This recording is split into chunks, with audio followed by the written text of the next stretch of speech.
comme le voulait la tradition, les hommes s'entraînaient à faire la bagarre avec leurs bassus et leurs plarmures.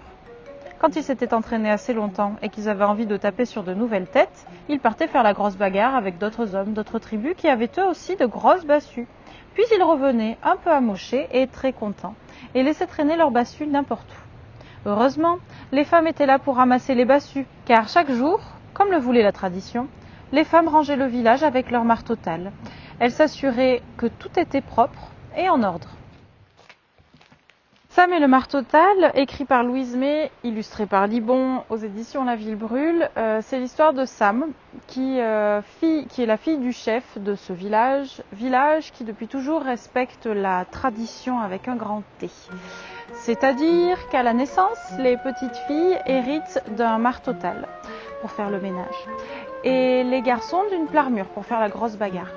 Et nous, on va suivre les aventures de Sam qui arrive à l'âge où elle est censée aider sa maman au village et décide que la tradition, il y en a marre, elle en aura la casquette.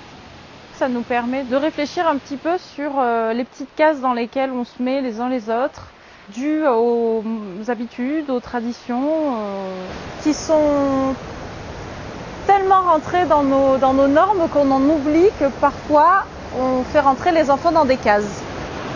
Louise May édite des romans plutôt ados et adultes sur l'égalité homme-femme, filles et garçons. Et elle est accompagnée avec talent par Libon qui sait mettre en valeur le caractère bien trempé de Sam.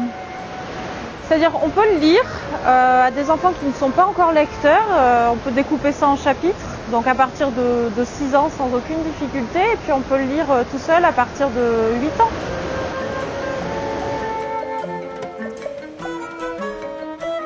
J'ai aimé Sam en fait, parce que c'est une petite fille qui, a beau être la fille du chef, a décidé que voilà, il fallait réussir à faire autrement. Et Sam, c'est une petite fille courageuse aussi, parce que dire stop à une tradition n'est pas chose aisée.